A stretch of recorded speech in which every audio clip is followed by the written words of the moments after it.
Hace muchos años emprendí un viaje a pie por los Alpes, a través de una región poco conocida que se adentra en Provenza. Mi expedición comenzó en una zona desolada, a unos 1200 o 1300 metros sobre el nivel del mar. Una región de monótona desnudez, donde lo único que crecía era lavanda silvestre.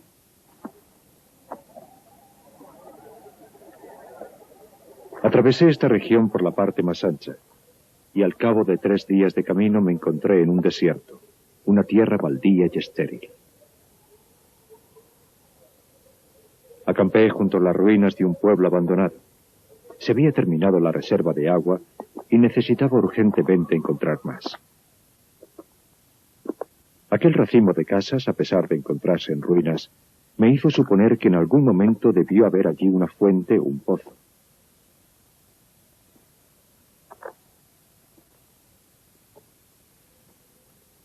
Había una fuente, pero se había secado.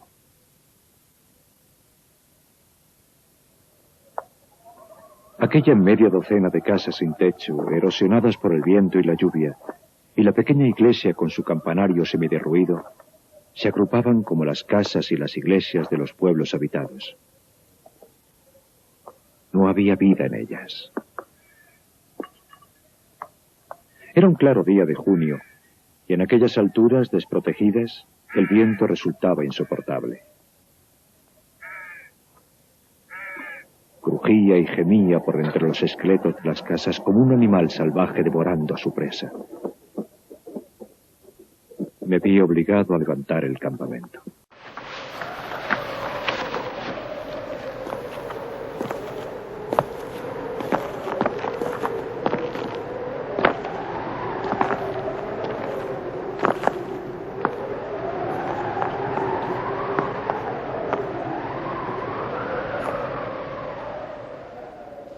Después de otras 5 horas de caminata, seguía sin encontrar agua.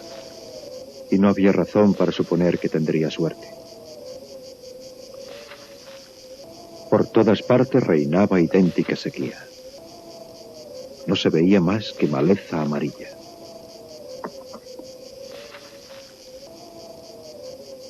Algo vi a lo lejos que me llamó la atención. Una forma delgada y oscura.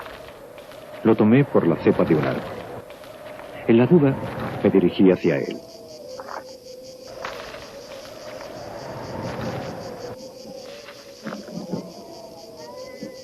Era un pastor. Le rodeaban unas 30 ovejas tumbadas sobre la tierra caliente.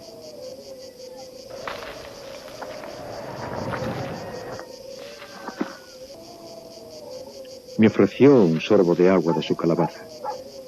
Un poco después, me condujo hasta su redil que se encontraba en un pequeño valle.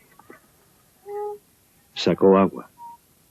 Un agua estupenda de un pozo natural muy profundo, al que había provisto de una polea rudimentaria.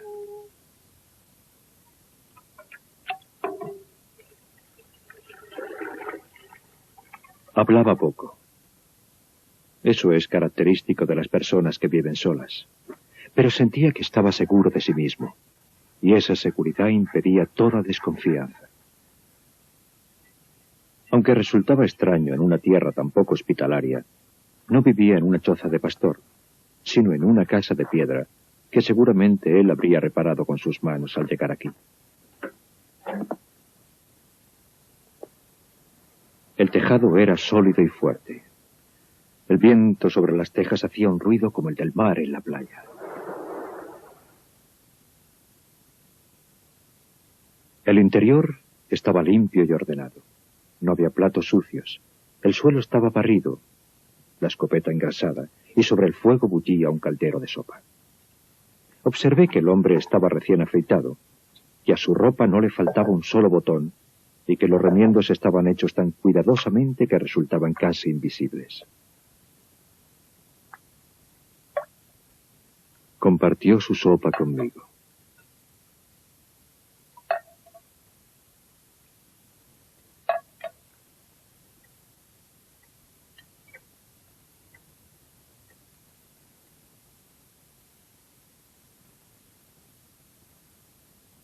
Más tarde, al ofrecerle tabaco de mi petaca, Me dijo que no fumaba.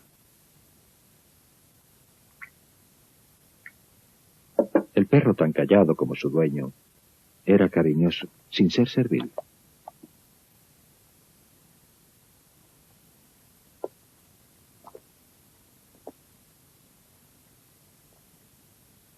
Habíamos convenido que yo pasaría allí la noche, ya que el pueblo más cercano estaba a 2 días de camino. Los escasos pueblos de aquella zona se encontraban lejos unos de otros, y yo sabía bien cómo eran. 4 o 5 aldeas desperdigadas por las escarpadas laderas de la zona, al final de unos escasos caminos practicables, rodeadas de bosquecillos de robles blancos. Sus habitantes se dedicaban a hacer carbón vegetal. La vida aquí es dura. Las familias, hacinadas a la fuerza en un clima duro tanto en invierno como en verano, estaban sumidas en un aislamiento que hacía 1000 veces más amarga la ya difícil lucha por la supervivencia. Su incesante deseo de escapar de esa vida se convierte en una obsesión enloquecedora. Los hombres llevan el carbón a la ciudad en carros y después vuelven a casa. Hasta los seres más fuertes se derrumban bajo esa tensión continua. Las mujeres rumian sin cesar su resentimiento. Todo es motivo de rivalidad, desde las ventas de carbón a la apropiación del mejor banco de la iglesia. Compiten en la virtud y en el pecado, en el que tratan de ser siempre más que las otras, por no hablar de la batalla general de pecados y virtudes. No hay un minuto de descanso. Y el viento, siempre el viento que tampoco conoce el descanso, destrozando los nervios sin piedad. Hay epidemias de suicidios y casos de locura, muchos de los cuales se traducen en asesinatos.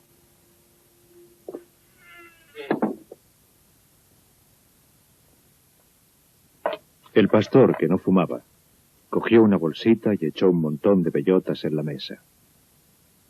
Las examinaba cuidadosamente una por una, separando las buenas de las malas.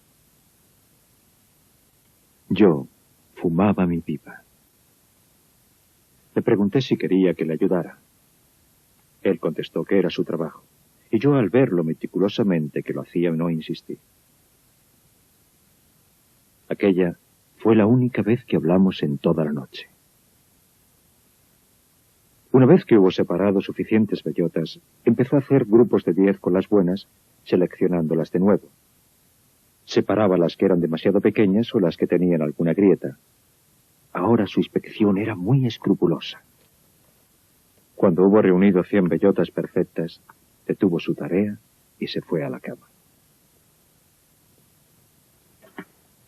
La presencia de aquel hombre le llenaba a uno de paz. A la mañana siguiente le pedí que me permitiera quedarme un día más a descansar. Mi petición le pareció muy natural, o mejor dicho, la impresión que me dio fue que nada podía alterarle.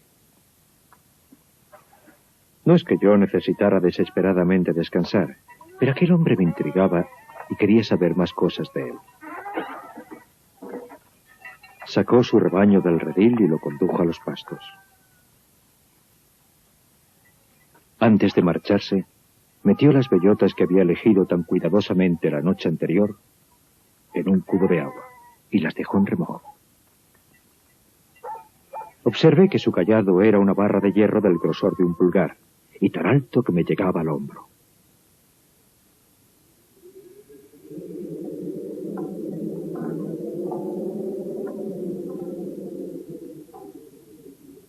Yo fingí que me iba a dar un paseo tranquilo y le seguí desde lejos, tomando un camino paralelo al suyo. Sus pastos se encontraban en el fondo de un valle situado en la ladera de la montaña. Dejó su pequeño rebaño al cuidado de su perro y subió hasta donde yo estaba. Temía que viniera a reprocharme mi curiosidad, pero no fue así. Vino hacia mí simplemente porque tenía que pasar por allí y me invitó a acompañarle si no tenía nada mejor que hacer. Su destino era la cima del monte un poco más arriba. Cuando llegamos, hundió su barra de hierro en la tierra, echó una bellota en el agujero y después lo cubrió de nuevo con tierra.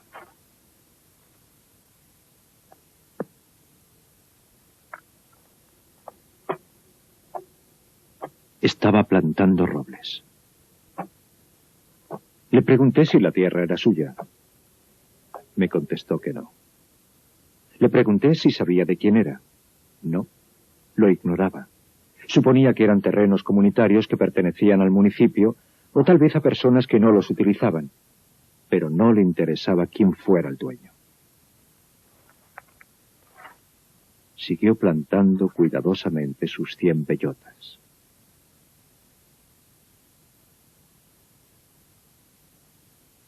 Tras el almuerzo, se dedicó a seleccionar más bellotas. Debí ser muy insistente en mis preguntas, porque me contestó.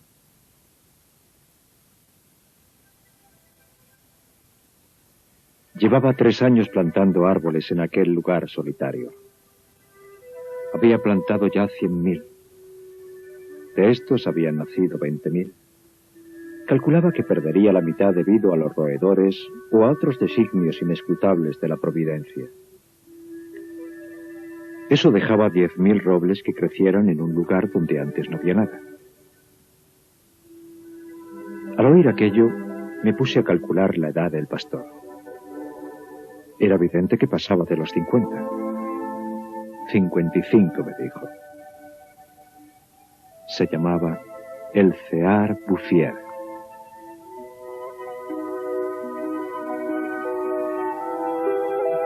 Antes había sido propietario de una granja en la meseta. Esa había sido su vida. Había perdido a su único hijo y después a su mujer. Se había retirado a esta vida solitaria en la que vivía tranquilo y en paz, con su rebaño y su perro. Había llegado a la conclusión de que la zona se estaba muriendo debido a la falta de árboles, y añadió que, no teniendo ocupaciones más urgentes, había resuelto remediarlo. Mi juventud me indujo a imaginar el futuro tal y como yo lo consideraba, en términos de cierta búsqueda de felicidad. Le dije que en 30 años sus 10.000 árboles serían un espectáculo magnífico. Él me contestó con gran sencillez que si Dios le concedía una larga vida, acabaría plantando tantos árboles que esos 10.000 serían como una gota de agua en el mar. Estaba estudiando el crecimiento de las hayas. Tenía un pequeño invernadero junto a su casa, donde cuidaba las plantitas nacidas de los hayucos que había plantado. Las había protegido de sus ovejas y crecían maravillosamente. También estaba pensando en plantar abedules en la parte más baja, donde dijo había vetas de agua cerca de la superficie. Al día siguiente nos separamos. 1 año después estalló la guerra del 14 y pasé 5 años en el ejército. Un soldado de infantería tiene pocas oportunidades de acordarse de los árboles.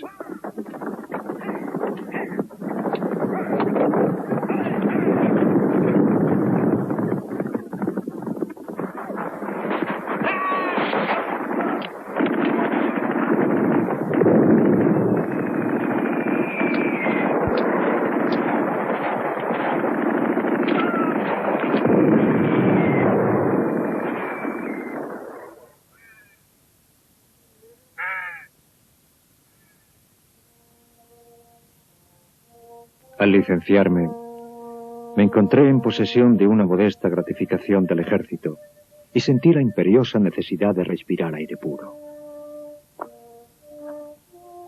No tenía ningún otro propósito al emprender de nuevo el camino que conducía a aquellas tierras desoladas. Habían cambiado muy poco, a no ser porque más allá del pueblo muerto, vi a lo lejos una especie de niebla gris que alfombraba los montes.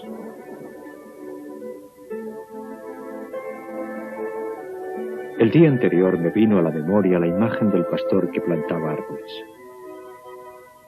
Pensé, 10.000 robles deben ocupar mucho espacio.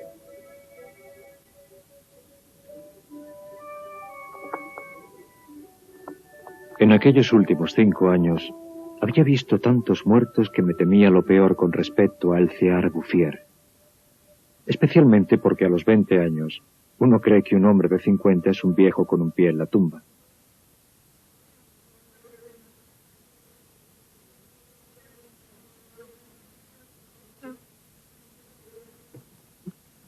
Pero no estaba muerto.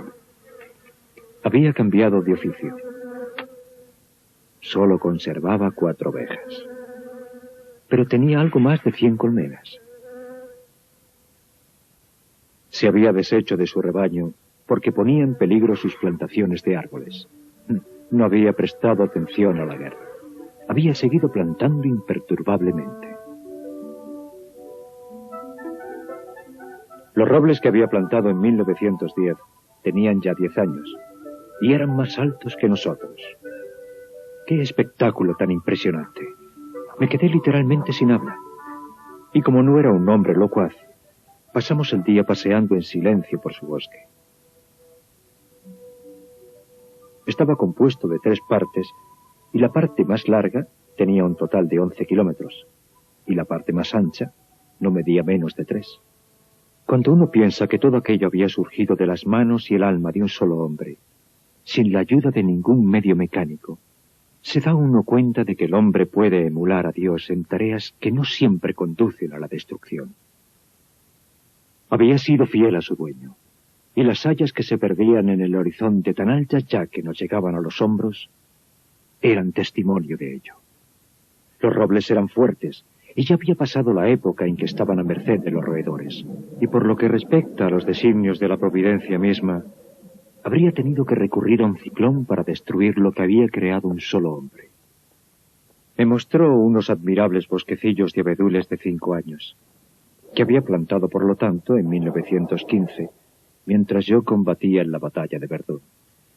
Había reservado para ellos la parte baja, suponiendo con razón la presencia de agua a poca profundidad. Tenían la ternura de los adolescentes, y se los veía muy seguros de sí mismos. Además, la creación parecía seguir su curso natural, pero aquel hombre no se preocupaba por eso. Se limitaba a ejecutar invariablemente su sencilla tarea. En mi camino de vuelta hacia el pueblo, vi correr el agua en lechos de arroyos que estaban desde hacía mucho tiempo. Ese fue el más espectacular de los efectos del ciclo de la naturaleza que tuve ocasión de observar. Mucho tiempo antes, aquellos lechos habían estado llenos. Algunos de los pueblos miserables que mencioné al principio de mi historia estaban construidos sobre emplazamientos romanos de los que aún se conservaban vestigios.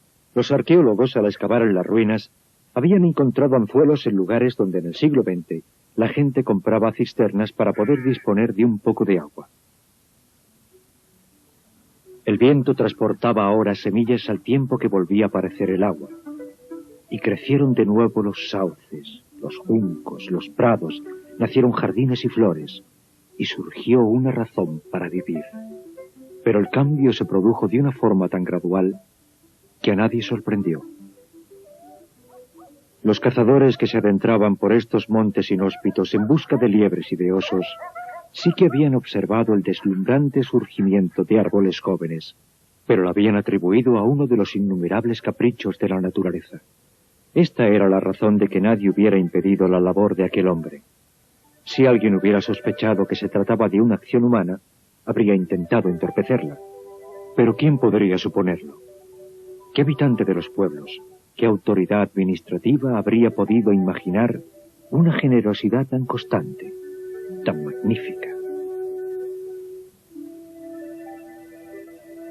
A partir de 1920, no pasó un solo año sin que visitara al Cear Bouffier.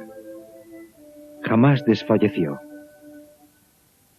Y Dios sabe que con frecuencia debió pensar que el cielo estaba en contra suya. Jamás se me ocurrió enumerar los obstáculos con que se encontró.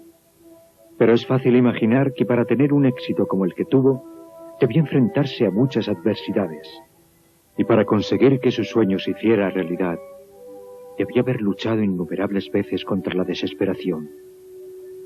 Hemos de recordar que aquel hombre tan excepcional actuaba en completa soledad, tan completa que hacia el fin de sus días se le había olvidado hablar.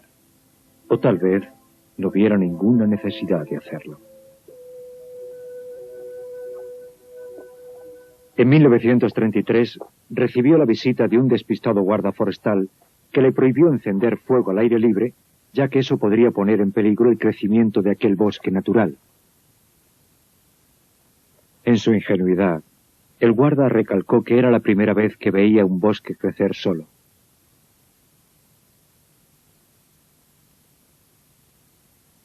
En 1935, una nutrida delegación de funcionarios acudió a examinar el bosque natural. Había un dignatario del Departamento de Tierras y Bosques, un diputado y un grupo de expertos. Se pronunciaron muchos discursos. Se decidió que había que hacer algo, pero afortunadamente nada se hizo. A no ser lo único sensato que se podía hacer: situar el bosque bajo la protección del Estado y prohibir el acceso a los carboneros de la zona. Era imposible no sentirse hechizado por el esplendor de aquellos árboles jóvenes, con su vigor y su fuerza. Y el bosque prendó de su hechizo al mismísimo diputado.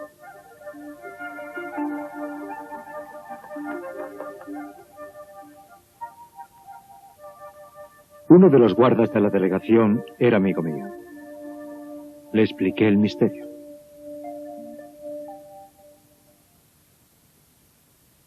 A la semana siguiente fuimos a ver a Alcear Bouffier.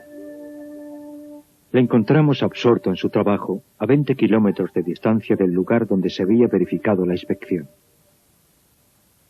Mi amigo el guarda comprendía el valor de las cosas. Le di a Alcear unos huevos que había llevado para él. Compartimos la comida y pasamos varias horas contemplando el paisaje en silencio.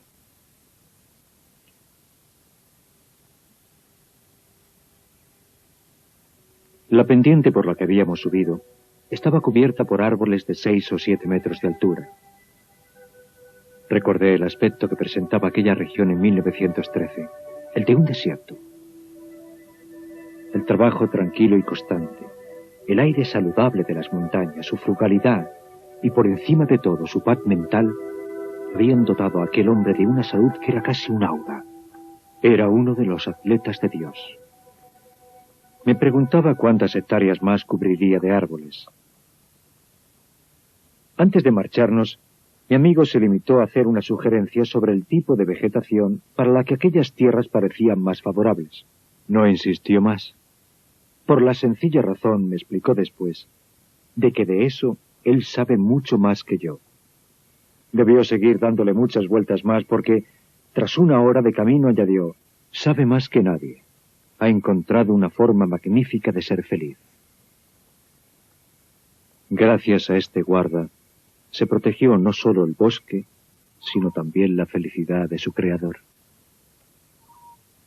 El bosque se encontró en peligro solo una vez, durante la guerra de 1939.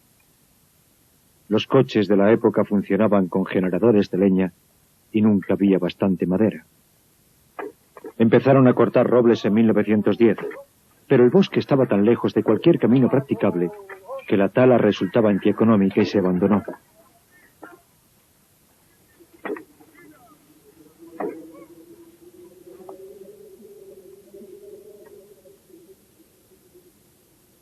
El pastor no se había enterado de nada. Se encontraba a 30 kilómetros de distancia prosiguiendo tranquilamente su tarea, ignorando la guerra del 39 como había ignorado la del 14.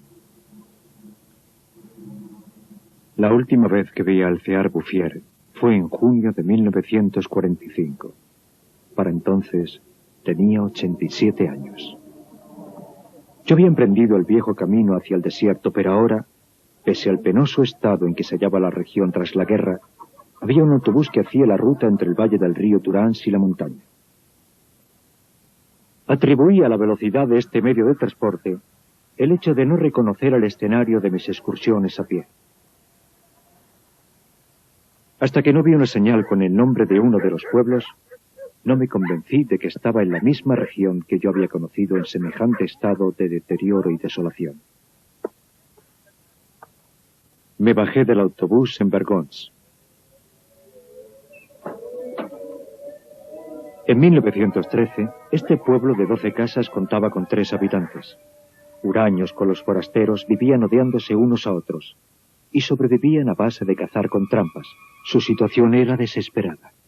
Pero todo había cambiado, hasta el mismo aire. En lugar de los bruscos golpes de viento que me habían recibido en ocasiones anteriores, soplaba una dulce brisa cargada de perfumes. De las montañas venía un murmullo como los arroyos. Era el viento del bosque. Y pude oír algo aún más asombroso, el sonido del agua.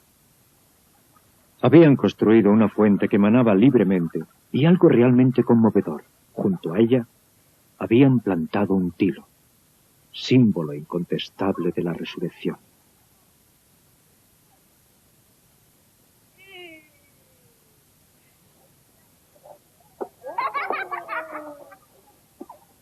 También en otros aspectos presentaba Vergons muestras de una clase de tarea que solo se emprende si hay esperanza. Había vuelto, pues, la esperanza. Habían desaparecido las ruinas y se habían derribado los muros semiderruidos. Las casas nuevas, recién encaladas, surgían rodeadas de huertos donde las verduras y las frutas se mezclaban en alegre orden. Juntas crecían, pero no revueltas, repollos y rosas, puerros y dragones, apio y anémonas.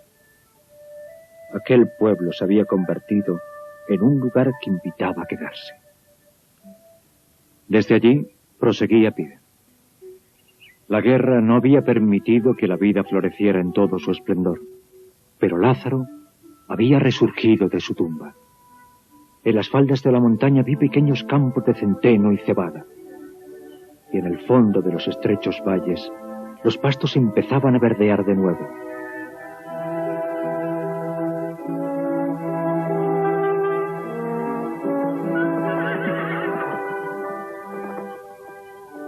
Solo habían hecho falta 8 años para que la comarca rebosara de salud y bienestar.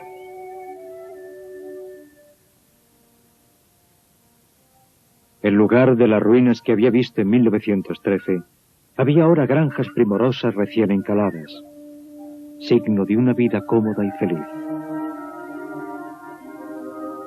Las antiguas fuentes, alimentadas por la lluvia y la nieve retenida por el bosque, habían empezado a brotar de nuevo.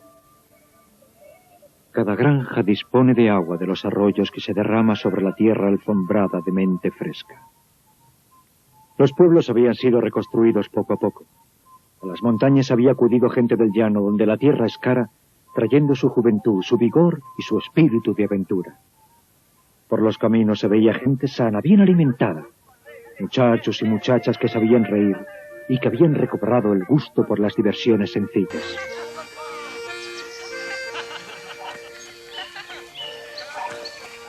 Si contamos los antiguos habitantes, irreconocibles en esa paz nueva, y los recién llegados, son más de 10.000 personas las que deben su felicidad a El Cear Bouffier.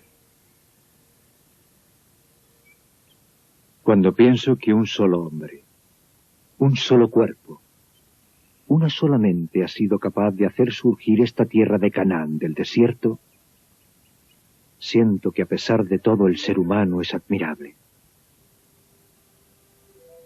Pero considerando la vehemente determinación, la inamovible generosidad de espíritu que ha sido necesaria para obtener este resultado, lo que siento es un enorme respeto por ese pastor viejo y letrado que llevó a término una tarea digna del mismo Dios. El Cear Bouffier murió serenamente en 1947 en Banon.